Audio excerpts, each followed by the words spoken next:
Been to the kids day? So good afternoon, good morning, everyone. This is Cost Objective KJ or KJ. I am the director of marketing here at SafeReach. I wanted to thank everyone for each and every one of you for taking the time to attend our interactive session today. Before we get started, I just wanted to remind everyone that this webinar is being recorded and will be shared with the attendees and the registrants after the event is complete. At any given point of time, if you have any questions about the slides that are being shared or just in general the SafeReach platform, please feel free to use the Q&A function in Zoom webinars. That way we can try to answer, collect all the questions together and answer all of them in one go live while we are on the webinar. With that being said, let's go ahead and get started. So as you all are aware, the SafeBreach platform provides security teams with a holistic point of view that allows them to tie any risks to their business bottom line. We allow teams to replicate a hacker's mindset so that you can continuously and without any issues validate the efficacy of your deployed security controls against the latest and greatest and most advanced threats. We help you quickly understand what your attack surface looks like and which threat groups will pose the greatest challenge for your organization and your vertical or your industry. This philosophy essentially has allowed us or has driven us to create new capabilities or improve existing capabilities in the platform, allowing you to overall increase the efficiency of your security operations center. Today's webinar focuses on two such capabilities that we recently introduced. We will learn about how your SOC teams can more effectively test against the latest threats from the MITRE ATT&CK framework, allowing you to be a lot more in sync with that, and how you can effectively communicate the results and details about your overall security posture to key stakeholders. And I'm going back and forth, but I just wanted to kind of talk about it. This webinar will be jointly presented by three people. I introduced myself. I'm the director of product marketing here at SafeBreach. And our other two speakers include our amazing product managers, Ohad and Eliezer. Ohad, he recently joined our organization. He's just 22 years old, and he was a former cybersecurity analyst at the IDF. He loves to travel, and prior to joining SafeBreach, he was in South America traveling the continent for nearly 7 months. He is a UFC fanatic. He made me ensure that I said that. He loves working out, and he's also an amateur barber. Our second speaker is Eliezer. He is really passionate about building user-friendly and user-lovable products that solve real-world challenges. On his free time, you'll probably find him at the beach playing volleyball, or no matter what the season, and we have proof of that. And he has also recently crossed the continental United States from east to west on a motorcycle, all including off-roads. So, with that being said about our amazing product managers, let's go ahead and get started. So why SafeBreach? I mean, a lot of you are familiar with the SafeBreach platform, but why exactly SafeBreach? As you are all aware, we are one of the pioneers in the breach and attack simulation space.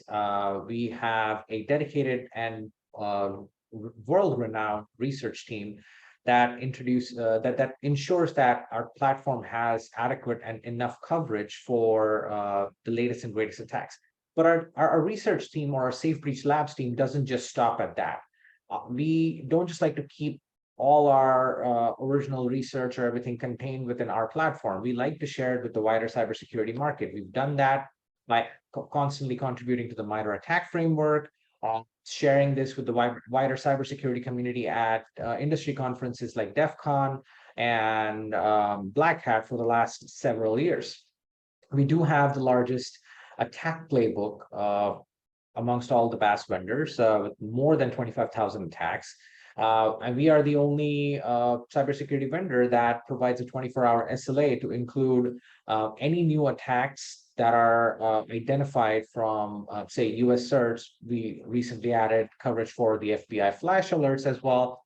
We will incorporate them within 24 hours into our platform. And you see other critical alerts. So recently on August 10th, the world found out about how Cisco was breached by a Russian APT group. SafeBreach was the only breach and attack simulation vendor that added all the and rapidly in under 24 hours added all the Cisco breach methods, allowing our customers to test against the Cisco threat. So that's something we really like to, the 24-hour SLA is something we really like to hold near and dear, and we want to continue providing our customers and users with the ability to test against the latest attacks.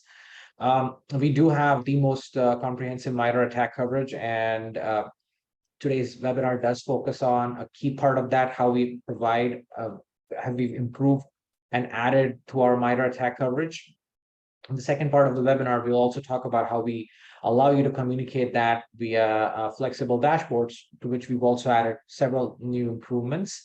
And then we don't just let you run attacks and don't just provide those results. We are providing you actionable remediation data that you can quickly take and pivot to allow your security teams, whichever teams might be involved, to quickly take action against whatever gaps might be found. So that's something that we are really passionate about. So the first thing on the agenda was safe breach scenarios. So what exactly are safe breach scenarios?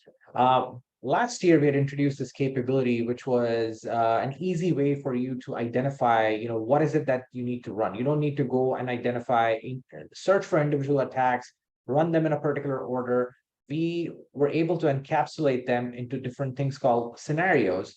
And these were based these are groups of attacks that were based on safe breach recommendations or the MITRE attack framework or the latest and greatest threats out there, providing you an easy way to create either a baseline or just quickly run those attacks to identify and visualize your gaps and your exposure.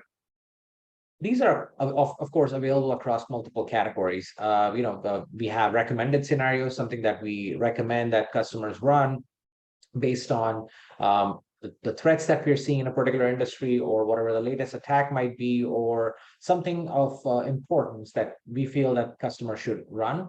There are security control focus scenarios, basically something that is, network based or DLP based or endpoint or email based. So that's a separate category available.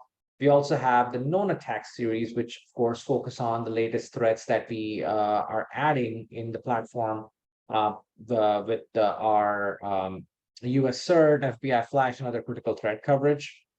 We also have specific threat groups. So if you want to test against APT 29, we have a threat. We have scenarios running on that. We also have baseline scenarios that allow you to actually test and identify. Okay, here's where I'm starting. A month from now, if I run these scenarios, have my gaps been plugged? So basically allowing you to understand where are you right now and how do you build on top of that. So I'm going to go ahead and pass it on to Ohad, who's going to talk about the new kind of scenarios that we've just introduced.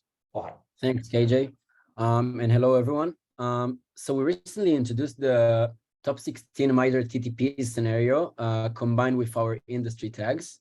The top 16 MITRE TTPs were chosen from an article published by MITRE that described the most popular TTPs seen in the wild from April 2019 to July 2021. And then our services team took it and looked at other sources of information, such as the Red Canary and US CERT alerts, and created eventually the top 16 MITRE TTPs. And we combined those with our industry tags. The industry tags are tags that our research team creates for each new attack based on which industries are most likely to be targeted by these type of attacks. So combining them together, we created 18 new scenarios that create a lean package that consists of even less than 100 attacks, which are relevant to your industries and are based off of that. So you can get high value with a lean package of a scenario that runs real quickly. This is an easy way to gain high value if you want to run the scenarios in a high tendency, let's say every day or on a weekly basis. Next slide. We also got the full MITRE coverage based on industry which is a way heavier package. Let's say it can consist of almost 1,000 attacks. And taking into consideration the breach methods that create multiple simulation for each attacks, we can get to thousands and thousands of simulation. So if you want to get the most holistic view of how is your security posture against the MITRE framework attacks, you can run these attacks, but in a different cadence, more of a monthly cadence, because it consists of a lot of attacks that is going to take more time to run. But afterwards, after you run this full MITRE coverage scenario, which consists of everything that is relevant for the industry, you can prioritize and analyze the results in any way you want, because you get the full coverage, as I said. Next slide. Thank you, Ohad.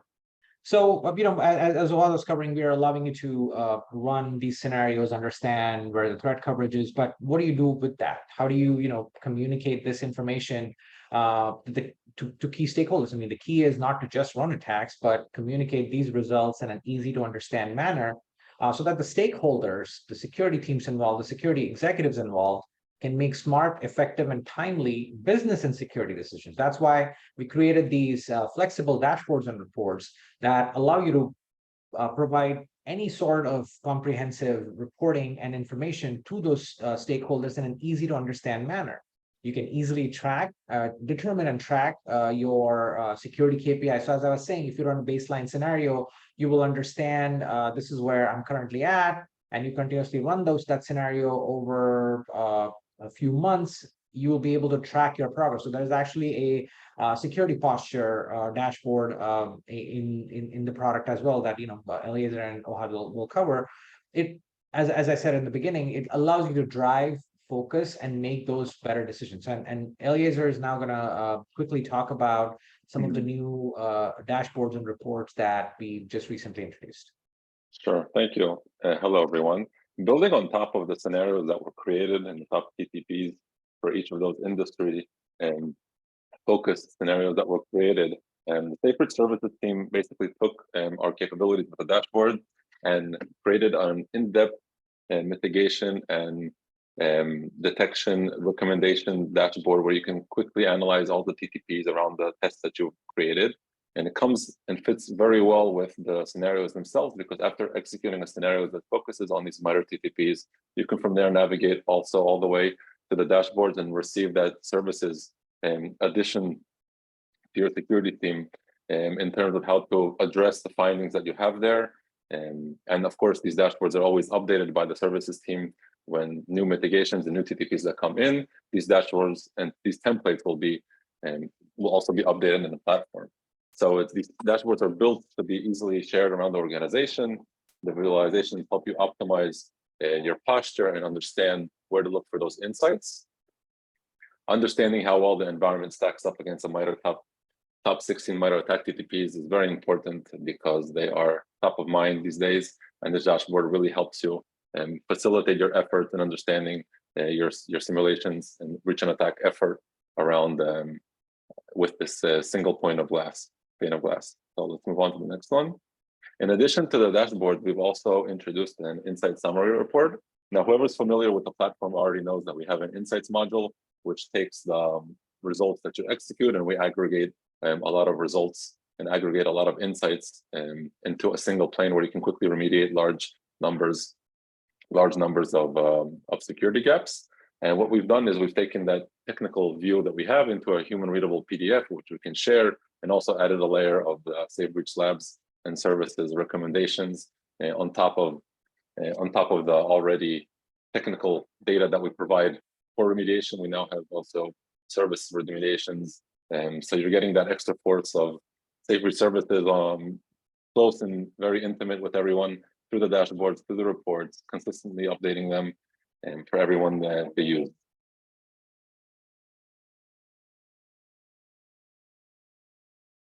KJ, I think you're on mute. Yeah, there you go. And it never gets old. I mean, it's been years and I forget and other people forget it. Classic. I'm gonna pass on to Ohad. I'm gonna stop sharing. Ohad's gonna pull up his dashboard or his product view. That way he can walk you through understanding how to run these attacks, and Eliezer can then walk you and how to access these reports and how to understand them. Yep. Let me just share my screen. All right. So can you see my screen right now? Yeah. All right. So here I'm in the home page and I can go to the scenarios that we discussed about. And as I go down to the industry category, you may see that for every industry that we support, we do have one full MITRE coverage scenario and one top 16 MITRE TTPs scenario. Let me just quickly enter the full coverage just to show you the amount of attacks that we're talking about. It is ordered by the MITRE tactic, and as you can see, it consists of a lot of attacks. These have very high value if you run those, but it's not something that you run on a daily basis on a high cadence. It is something that you run in order to validate your whole security posture against all the threats. So let me go to the top 16 MITRE TTPs scenario that with the right configuration, I can run and get high value results real quickly. As you can see, the steps are ordered by the MITRE technique and by the order of their tactics. We can see some techniques related to execution, privilege escalation as I go down, defense evasion, and by the end, techniques that are related to command and control. We cover all the TTPs and everything that is industry related to these TTPs. On the left-hand side, I can see the steps and always drill in and group it by attack type or security control.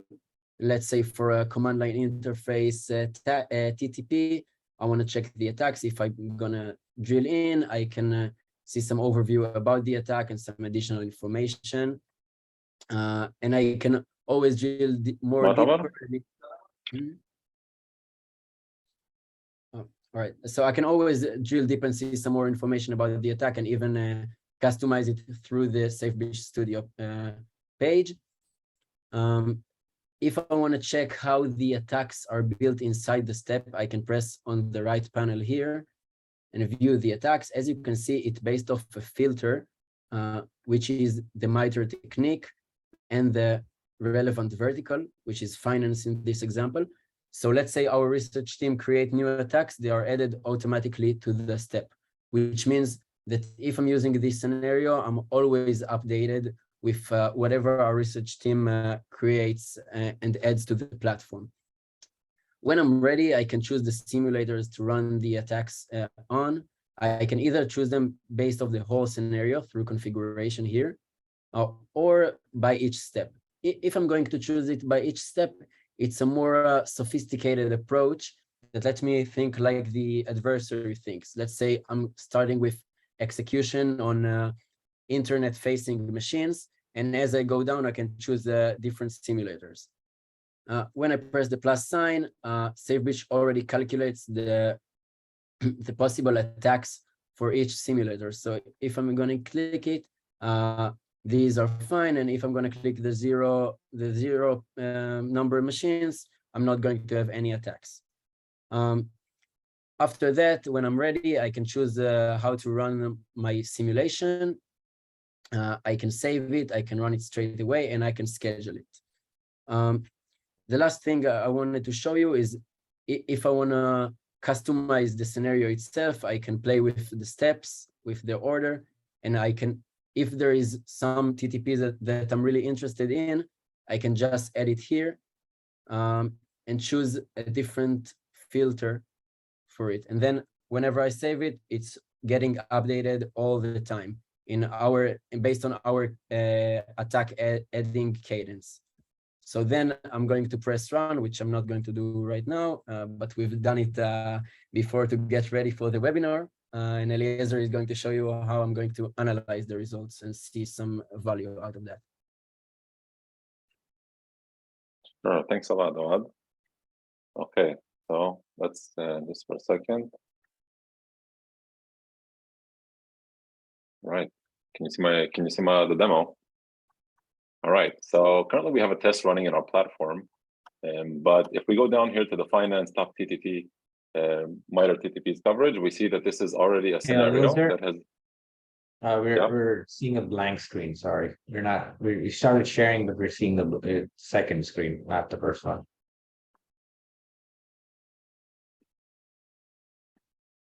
I think I know what to do. How's it now? Yep. Now There good. we go. Oh. Okay, so now looking at our platform, we have a test currently running, and we have the test that was configured before. You could always click on in the history table. You can see the test summary of what was executed, what security controls were involved. Here we have a SIEM, we have our web proxy and gateway, and we have two simulators that were participating in this test. One were running a SentinelOne, one running a CrowdStrike, having two EDRs. And then we can even take a look at the test that was already at the scenario that was already configured. Here you can see all steps are marked as green and ready to go. And so let's go back here. So from here, because this scenario was built on top of those 16 MITRE TTPs, and it's intuitive, from the result, it's very intuitive to go to the top MITRE ATT&CK TTP dashboard. Clicking this will take you to this dashboard and filter to this test automatically. So we have it here. We have a breakdown, and let's take a look at what this dashboard actually consists of. We have the overall breakdown of successful simulations, the number of attacks, and how many simulations were run, how many MITRE techniques and sub-techniques were executed. We have breakdowns by the simulators. So these simulators can be installed in different deployments, for example. So we have multiple deployments, right, showing the breakdown of the effectiveness of the deployments, and these simulators are living across these three deployments, the US offices, our manufacturing section, for example. You can see the reports on the status of each security control and how they were performing. For example, we can see that the CrowdStrike EDR prevented 94 of the simulations that executed on its machine.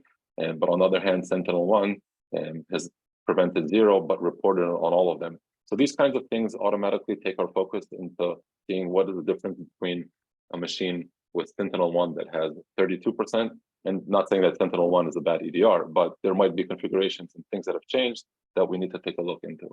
And the dashboard is very dynamic, meaning you can click on any set of data to drill into those simulations. So for those ones that were not detected or prevented on that machine, you can go ahead and drill into. Now, what's interesting here would be to take a look and click on some of those simulations that SentinelOne is only reporting on, but not stopping them. For example, we have attack names which are detected, but we see are not being stopped. And drilling even deeper into a simulation, you can see that it was not blocked, but it was only reported by a specific security control. Then you can go into the security event and try to understand why this was not mitigated. All right, looking at the event, you can also understand that it was flagged as malicious. It was flagged as something that needs to be potentially prevented also. So this is a doorstep into going into the security control configuration, taking a look into the configurations that are specific on that machine, because there might be different policies applied. So this is a quick way of understanding where focus is needed. And continuing forward across this dashboard, there's plenty more to go. We have a breakdown of the tactics themselves. For example, you can see that we're doing good in command and control. Privilege escalation is something that we need to look into. Again, clicking on these simulations will bring you, clicking on the data will bring you to the simulations that we're actually able to prevent, we were able to escalate our privileges with. If we continue going, you'll have all of the simulated TTPs and the breakdowns. Of course, clicking everything is very dynamic. You can go into, we can take a look at the attack types that were simulated. Let's say you want to focus on a specific attack type, OS configuration change. If I click on the label, it will now filter the whole dashboard to focus only on OS configuration changes. And you can go back and look at the TTPs that were specific only for this set of simulations. You can look again to see the differences in the security controls. And later, and of course, all of the TTP information on the bottom, which we'll go over, also filters very dynamically and depending on how interactive you are with the dashboard. So we showed a list of all of the TTPs that we executed. Now, here is where the services team comes into play. Here we have the top 16 TTPs seen in the wild, and we have a section built for each TTP. Well, let's take a look what each section consists of. We have information about it. We have the risk over this TTP, and the sub-techniques that build up this TTP, that constitute it, all right, with a breakdown for each one of them. Going down, you have mitigation and detection information from the services teams, which is updated consistently. You can always add a new template, which is updated on our servers, and you can go ahead and add the newly updated dashboard from the services teams.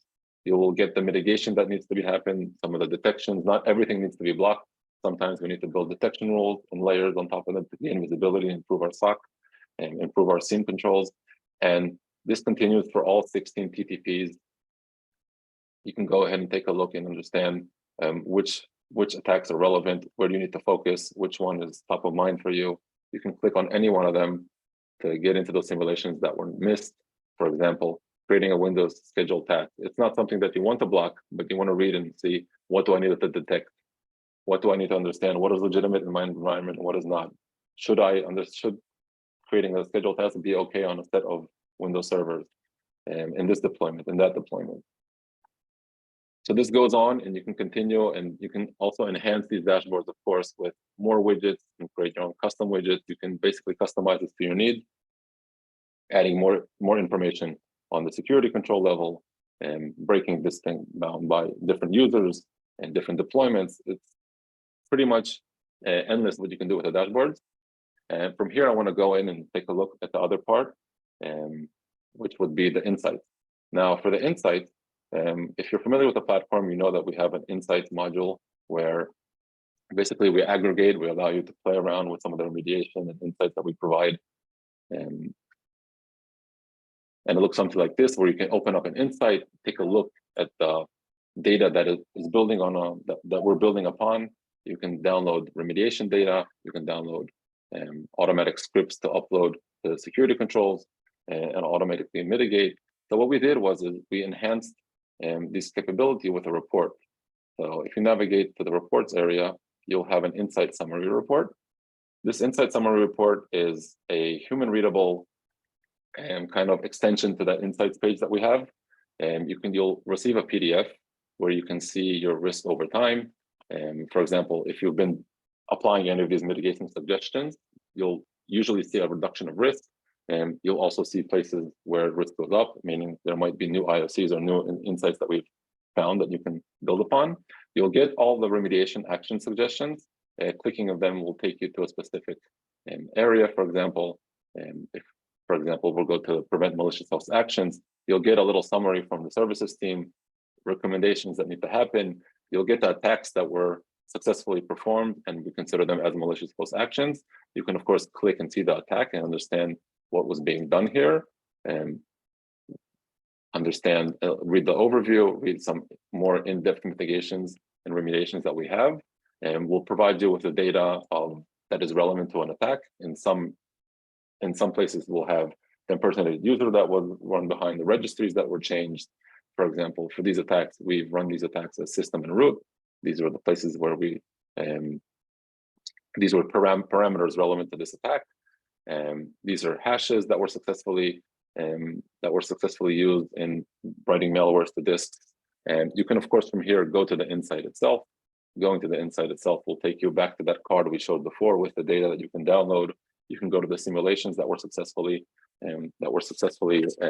executed by SafeBridge and not blocked, which constitute and build this insight card.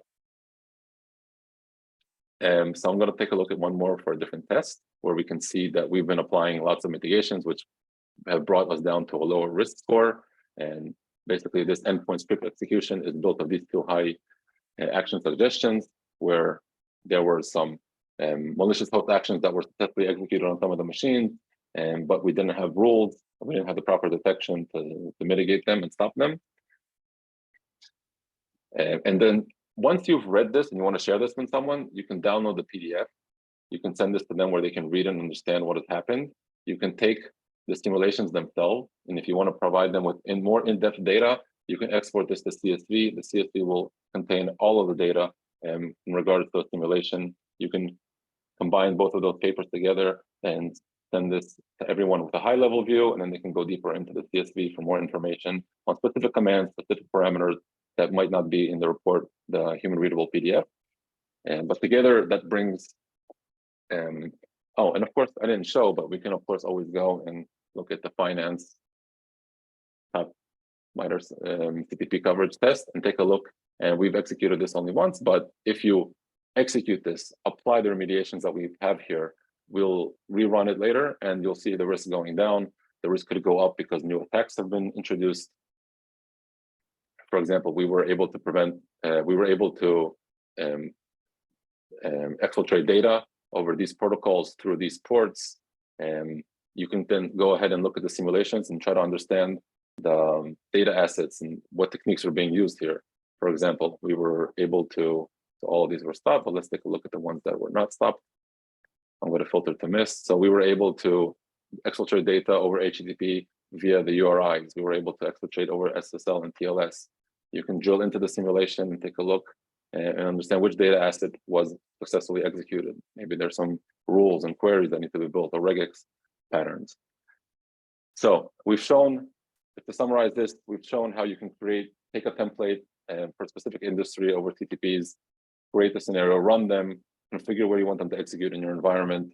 From the results, going to the dashboard, analyzing them, trying to find insights, using the safe breach recommendations in the dashboard, build new queries, prevent. From there, you can go on into the insights module. You can deep dive into some of the parameters, try to understand more. If you want to share this with someone, you can migrate from the insights module into the report itself. And in the report, you can download the PDF, combine the CSV data with it. And this is the insight themselves. You can go to the report after that. You can then take this data, combine it with the CSV data, underlying data, and share this with stakeholders, understand what can be mitigated, what cannot be mitigated, understand the actions that are being performed on your machines, and in general, use BAS to improve your security posture. So I'm going to stop here. I think that's a lot. All right. KJ, back to you. Thanks, Eliezer. Do you mind stop sharing? Oh, perfect. Yeah. Let's see. So we just walked you through, how to create or how to leverage the new scenarios, how to understand the results, how to take remedial action. We are now opening the floor for Q&A. So as a reminder, please leverage the Q&A function at the bottom of your Zoom webinar screen to share questions. Over the course of the webinar, the presentation, we did receive a few questions. So I'm going to go ahead and get started with those while we receive more questions from you guys. The first question here is pertaining to the new scenarios that were introduced. Are the top 16 TTPs, is the top 16 TTPs list constantly updated with the changes in MITRE framework and the new attacks being added? Yeah, so I think it's obvious by now, but we're a company that is very MITRE facing. We like to keep updated with the MITRE framework. So we do it, I think, on a monthly basis, or even if we see new notifications that changes have been made, and we try to keep the TTPs relevant and updated with the MITRE. About the new attacks being added, as I've shown, it is automatically updated because of our by filter feature in the attacks in the scenario. So yeah, it is very important for us to be updated and keep this scenario relevant. Thank you. We have a question here. Can you talk about the different status results like log, detected, prevented? Is this accurate for all of the integrated tools? Yeah, I can definitely touch upon that. So basically, we have two layers. SafeBreach looks at a simulation that it executes, and it defines if it was based on some criteria, if it was successfully executed or not. Did we get some credentials? Did we write a malware to the disk? And was it able to sit there for X amount of seconds? And then we'll check upon it. And we have our own criteria for multiple different attack types. And based on that, we'll say if it's successful, if a simulation was blocked or not blocked. We will then layer information that we gather from security tools and the actions that are taken by them on top of a simulation, and we'll combine them into a status. So if a simulation was, for example, blocked, we know that it was blocked because we weren't able to achieve the goals that we wanted. And then we'll look and we'll see an event that's correlated with that, which was prevent. We'll then or block or mitigate, and we have a map of actions for every security control. We'll combine them into a status that is prevented. So for simulation, we'll know if it was prevented, it will happen if we blocked it, if we know it was blocked, and we also have a proper event. And the same applies for detected or logged. And so we'll combine what we've done, we're able to achieve with the actions that we have from a security control. So logged will be, of course, we see some kind of event from a security control. Detected would be, we see a security control has reported, and prevented would be, okay, we see it was mitigated, it was stopped, it was prevented. And there's also the configuration and ability to map actions from security controls and SIEMs to a specific to the statuses that we have. Thank you. Another question here is, how many different kinds of attacks can be run simultaneously? Oh, okay. Depends on how many simulators you're using in your test. So we run parallel on many simulators. On each simulator, if you're doing a host level, then we'll run only one host level attack. So if we're performing a host level action, and there are attacks that are defined and designated to be host level actions, we won't run multiple host level actions because we don't want to interfere with two scenarios. For example, we will chain them together though and run them in an adversary behavior for them to look like to mimic adversary behavior in terms of if you, for example, write a malware to a disk, perform some registry actions, and try to communicate then to a C2 server. So those will, but so we run parallel between simulators. We run, and depending on the attack type, we'll maintain a specific order for the attack to be as real as possible. All right. Another question we have here is, can you describe how SafeBreach will identify if there is an alert from a particular security control, example, an EDR? Yeah, Definitely. Yeah. Go So ahead, we call it correlation data.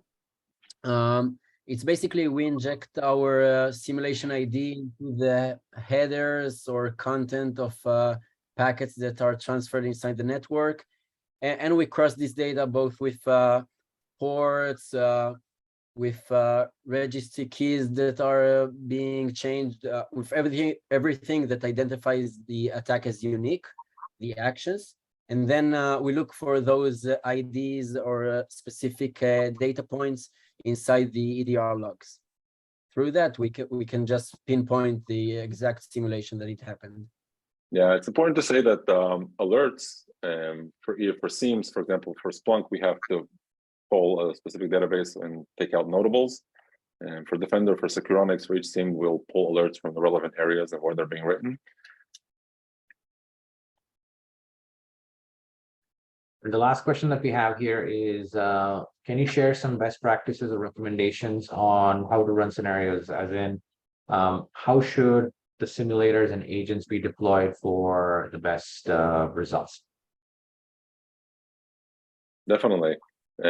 So in general, we have levels of complexity around scenarios, and we're now improving the exposure of how to build yourself up to those new scenarios, those more complicated scenarios. And so we have levels, getting started scenarios, and then moving on to more complex ATP scenarios. Ideally, you would first want to start and think about the deployment that you have. How do I want to put my simulators? How do I want to configure them in the platform to mimic my environment in the best way? So we want to map your environment with the deployment of simulators and the configuration of things that do not need simulators, like web applications or cloud control planes, things that do not need a physical deployment. But you'd want to map your environment to SafeBreach, and then you would, when configure so the better we map your environment, the more you can benefit from a scenario. Because the better you map it, the more simulators you'll have, and the more precise positioning they'll have in your environment, where you can then test lateral movement. And let's also map that to how your security controls are configured. And do you have different security controls and different deployments? You want to see kind of compare between them. And And of course, you can always leverage the SafeBridge team that works with you consistently. Technical account managers, product managers, services team, customer success, everybody's there to help utilize the templates and the scenarios that we provide. Yeah. Let me also add that I think it's important to run the scenarios on a specific cadence, let's say on a weekly or daily or monthly basis. So as your environment changes, like you change configuration, new employees come in, new environments are set up, you can stay updated with the relevant risks. So with continuous testing, you can get continuous validations, and then you can mitigate and keep your environment safe because it changes all the time. Definitely. What we're really trying to do with the scenarios is have them very use case focused. We have the scenarios that are very general, that have a lot of different attack types and different techniques in them. And then you'll find scenarios that are very focused on specific endpoint capabilities like script execution or credential harvesting or ransomware. And I think identifying what you want to improve in your environment, scoping a problem with the help of the scenarios that we have, and fixing them one chunk at a time will really help kind of take the fog away and have a more vivid approach to how you want to incrementally improve your security. So the scenarios really help you achieve that. Okay, we have time for one last question. When using the command line to uninstall a simulator, can it be delicensed at the same time from the command line or API, or must the user log in to the web UI to remove a simulator from its license slot? Wow, that's a very precise question. That's a very precise question. I don't think I have an answer for that right now. I think you might have to go to the UI and decommission it to receive that license. I think so, but I think I will have to get back or contact support. So if you have a simulator and you wanna do that, please contact support. We'll talk through other channels. So again, thank you, Ohad, thank you, Eliezer, and thank you for all the attendees for taking the time to join our interactive session.